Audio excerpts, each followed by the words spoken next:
السلام علیکم ورحمۃ اللہ وبرکاتہ۔ میرے عزیز ساتھیوں، آج کی اس ویڈیو میں ہم حضرت علی میاں ندوی رحمہ اللہ کا ایک اہم پیغام ہم پڑھیں گے اور ساتھ ساتھ ہی ہم شاندار طریقے سے عربی بھی سیکھیں گے۔ تو اس کا فائدہ یہ ہے کہ ہم ایک تیر سے دو نشانے کریں گے، عربی بھی سیکھیں گے اور حضرت کا اہم پیغام اپنے دل و دماغ میں بھی اتاریں گے۔ آئیے شروع کرتے ہیں۔ میں آپ سے گزارش کرتا ہوں کہ جب میں عبارت پڑھوں تو آپ انتہائی توجہ کے ساتھ عبارت سنیں، اس لیے کہ عبارت سمجھنے پر ہی ترجمہ سمجھنا موقوف ہے۔ تزعم المسلمون الأوائل العالم وعزلوا الأمم المريضة من زعامة الإنسانية وساروا بالإنسانية سيرا متزنا عادلا لما توفر فيهم من الصفات التي تؤهلهم لقيادة الأمم۔ العالم یہ تزعم کا مفعول بھی ہے، الامم المریضہ یہ عزلو کا مفعول بھی ہے، سیرم متزنا عادلا یہ سارو کا مفعول مطلق ہے۔ ترجمہ کرنے سے پہلے لغت سماعت فرمائیں۔ تزعم یتزعم تزعما، یہ باب تفعل یتفعل تفعل سے ہے، اس کے معنی ہے قیادت کرنا، حکومت کرنا۔ دوسری لغت جو ہے تو اہلہم، اہل یؤہل، باب تفعیل سے اہل شیء فلانا لکذا، اس کے معنی ہے اہل بنانا۔ جس کو جس چیز کا اہل بنائیں گے اس پر لام داخل ہوگا، اور جس کو اہل بنائیں گے وہ بغیر واسطے کے مفعول بھی بنے گا۔ چنانچہ ترجمہ سماعت فرمائیں۔ پہلے مسلمانوں نے پوری دنیا پر حکمرانی کی۔ تزعم المسلمون الاوائل العالم، پہلے مسلمانوں نے پوری دنیا پر حکمرانی کی۔ وعزلوا الامم المریضة من زعامة الانسانیہ، انسانیت پر حکمرانی سے عاجز قوموں کو تخت سے معزول کیا۔ عزل یعزل، اس کے معنی ہے اتارنا، معزول کرنا۔ الامم المریضہ کے معنی ویسے تو ہیں بیمار قوموں، لیکن میں نے کہا ہے کہ عاجز قوموں۔ من زعامت الانسانیہ، انسانیت کی حکمرانی سے انہوں نے معزول کیا۔ وساروا بالانسانیت سیرا متزنا عادلا، اور انہوں نے انسانیت پر توازن اور عدل کے ساتھ حکومت کی۔ سارو یعنی انسانیت کے ساتھ چلے، اس طرح چلنا کہ جو توازن اور منصفانہ تھا۔ لفظی ترجمہ لما، کیونکہ، لما کے معنی ہے کیونکہ، توفر فیہم من الصفات التي تؤہلہم لقیادت الامم، کیونکہ ان کے اندر قوموں پر قیادت کی صفات بدرجہ اتم موجود تھی۔ توفر یتوفر توفرا، اس کے معنی ہے وافر ہونا، مکمل ہونا، اسی وجہ سے میں نے اس کا ترجمہ کیا ہے بدرجہ اتم۔ دوسرا قطعہ سماعت فرمائیں۔ اولا انہم اصحاب کتاب منزل وشریعۃ الہیہ فلا يقننون ولا يشترعون من عند انفسهم لأن ذلك منبع الجهل والخطأ والظلم، قد جعل الله لهم نورا يمشون به في الناس وجعل لهم شریعۃ يحكمون به بین الناس۔ اب ترجمہ کرنے سے پہلے لغات سماعت فرمائیں۔ التقنین، جس کا فعل ہے یقننون، یہ باب تفعیل سے ہے۔ التقنین، قنن یقنن تقنین، اس کے معنی ہے قانون سازی، قانون سازی۔ اس کے اندر ایک عبارت کے اندر ایک لفظ آیا ہے منبع، منبع اس کی جمع ہے منابع، اس کے معنی ہوتے ہیں سر چشمہ۔ اب ترجمہ سماعت فرمائے۔ اولا، کیوں نہ ہو، یہ میں نے عبارت کو جوڑنے کے لیے اور اردو کے مزاج کے اعتبار سے اس لفظ کا اضافہ کیا ہے، کیوں نہ ہو، یعنی ان کے اندر بدرجہ اتم صفات موجود کیوں نہ ہو۔ اولا، پہلی بات تو یہ انہم اصحاب کتاب منزل و شریعۃ الہیہ، کہ وہ کتاب اللہ اور شریعت مطہرہ کے حامل تھے۔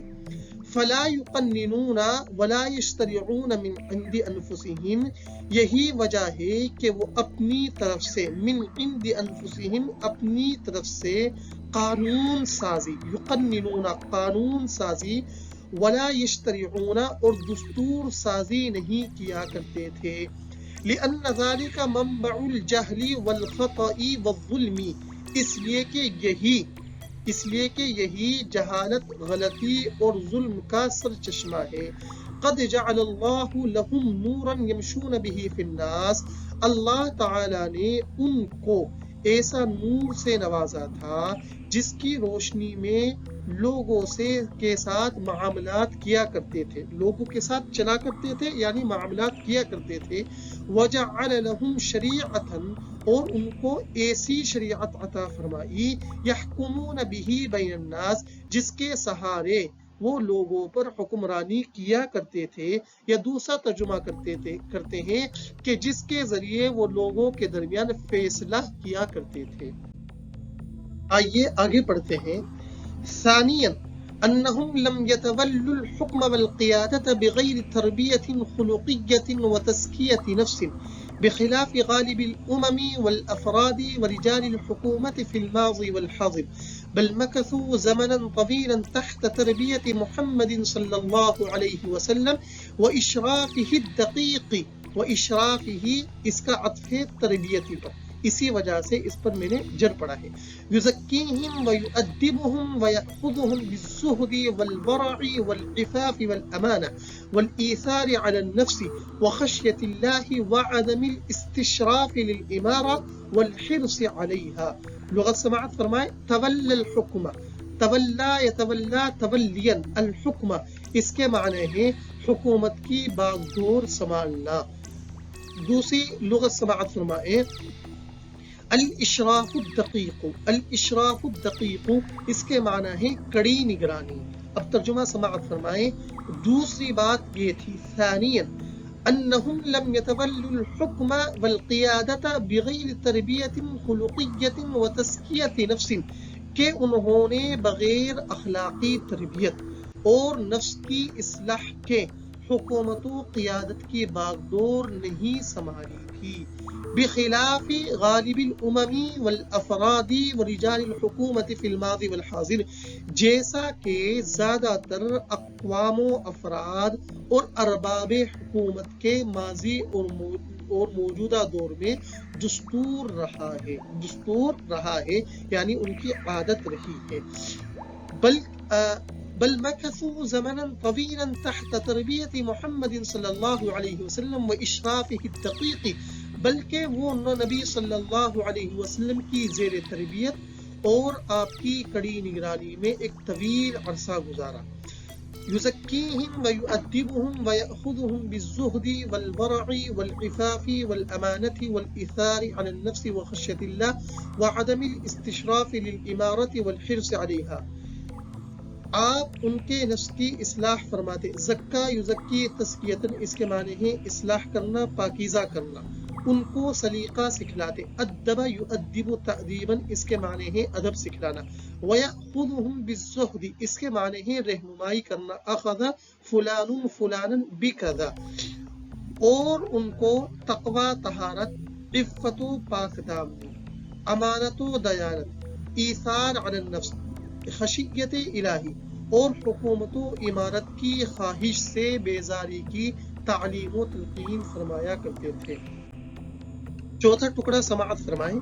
فَكَانُوا لَا يَتَحَافَتُونَ عَلَى الْوَظَائِفِ وَالْمَنَاصِبِ بَلْ كَانُوا يَتَدَافَعُونَ فِي قُبُولِهَا وَيَتَحَرَّجُونَ مِنْ تَقَلُّدِهَا فَضْلًا عَنْ أَنْ يُرَشِّحُوا أَنفُسَهُمْ لِلْإِمَارَةِ وَيُزَكُّوا أَنفُسَهُمْ وَيَنْشُرُوا دِعَايَةً لَهَا وَيُنْفِقُوا الْأَمْوَالَ سَعْيًا وَرَاءَهَا۔ لغات سماعت فرمائے تہافت القوم علی کذا اس کے معنی ہے لوگوں کا کسی چیز پر ٹوٹ پڑنا۔ دوسری لغت ہے دعایت جمع دعایات، اس کے معنی ہے پروپیگنڈا، سازش۔ اب ترجمہ سماعت فرمائیں۔ فَكَانُوا لَا يَتَحَافَتُونَ عَلَى الْوَظَائِفِ وَالْمَنَاصِبِ، بئی وجہ، اسی وجہ سے فا تعلیلیہ ہے، بئی وجہ وہ عہدوں اور منصبوں پر نہیں ٹوٹا کرتے تھے، بل كانوا يتدافعون في قبولها ويتحرجون من تقلدها، بلکہ اس کو قبول کرنے میں کترایا کرتے تھے، تدافع یتدافع اس کے معنی ہے دھکیلنا، اس کے معنی ہے کترانا، اور اس کو سنبھالنے میں حرج محسوس کیا کرتے تھے. فضلا عن ان يرشحوا انفسهم للامارہ، رشح فلان نفسه لکذا، اس کے معنی ہے کسی کا اپنی ذات کو کسی چیز کا امیدوار بنانا، امیدوار بنانا، اپنا نام پیش کرنا، چہ جائے کہ وہ حکومت کے لیے اپنا نام پیش کریں. وَيُزَكُّوا أَنفُسَهُمْ، اپنے آپ کو متقی ظاہر کریں. وَيَنْشُرُوا دِعَایَةَ اللَّهِ، اس کے حصول کے لیے پروپیگنڈے پھیلائے. نشرت دعایا اس کے معنی ہے پروپیگنڈا پھیلانا. وَيُنْفِقُ الْأَمْوَالَ سَعْيًا وَرَاءَهَا، اور قابض ہونے کی تکو دو میں مال خرچ کریں. پانچواں قطعہ سماعت فرمائیں. ثالثا انهم لم يكونوا خدمة جنس او شعب او وطن يسعون لرفاهيته ومصلحته وحده ويؤمنون بفضله وشرفه على جميع الشعوب والاوطان. خادم جمع خدمہ، اس کے معنی ہے خدمت گزار. یسعون، سعا یسعا سعین باب فتح یفتح فتح، اس کے معنی ہے کوشش کرنا. سعا فلان وراء کذا، کسی چیز کی کوشش کرنا، تکو دو کرنا. ترجمہ سماعت فرمائے. ثالثا، تیسری بات یہ تھی کہ وہ کسی خاص قوم، خدمت جنس خاص قوم، او شعب عوام، او وطن اور ملک کے ایسے خادم نہیں تھے. یسعون، یہ اس کی صفت ہے. یسعون لرفاہیتہ ومصلحتہ وحدہ، کہ جن کا مطمح نظر صرف اسی کی فارغ البالی، رفاہیت کے معنی ہے فارغ البالی، اور مفاد ہو، مصلحت کے معنی مفاد ہو. یسعون اس کے معنی تو اصل ہے کوشش کرنا، لیکن میں نے مطمح نظر یعنی نظروں کے سامنے یا جن کا مقصد ہو، وہی معنی ہے، لازمی معنی میں نے اس کا ترجمہ کر دیا ہے. وَيُؤْمِنُونَ بِفَضْلِهِ وَشَرَفِهِ عَلَى جَمِيعِ الشُّعُوبِ وَالْأَوْطَانِ، اور تمام عوام اور ممالک کے مقابلے میں، مقابلہ ترجمہ ہو رہا ہے علا کا، اسی کی فضیلت اور عظمت پر ان کا ایمان ہو. چھٹا اور آخری قطعہ سماعت فرمائے. انما قاموا ليخرجوا الناس من عبادة العباد جميعا الى عبادة الله وحده ومن ضيق الدنيا الى سعتها ومن جور الاديان الى عدل الاسلام. ایک لفظ یاد رکھیں، ایک بات یاد رکھیں، جور، یہ اردو میں جیم کے ضمے کے ساتھ استعمال ہوتا ہے، جبکہ عربی میں فتحے کے ساتھ استعمال ہوتا ہے، اور دونوں کے معنی ایک ہی ہیں، یعنی ظلم کرنا، ظلم. الضیق اس کے معنی ہے تنگی، اور الجور اس کے معنی ہے ظلم. اب ترجمہ سماعت فرمائیں. انہوں نے تو حکومت کا بیڑا صرف اس لیے اٹھایا تھا، وہ صرف اس لیے کھڑے ہوئے تھے، اس لیے کس کا ترجمہ کر رہا ہوں، لام کا، کہ تمام انسانیت کو مخلوق کی عبادت سے خالق کی عبادت، لیخرج الناس، الناس الف لام استغراقی ہے، من تمام مخلوق کی عبادت اللہ کی عبادت کی جانب، ومن ضیق الدنیا الی سعتها، دنیا کی تنگی سے اس کی فراخی، ومن جور الادیان الی عدل الاسلام، اور مذاہب کے ظلم و جور سے اسلام کے عدل و انصاف کی روشنی دکھلائے. اخرج یخرج اخراجن کے معنی ہے نکالنا، لیکن میں نے اس کا لازمی ترجمہ کیا ہے روشنی دکھلانا.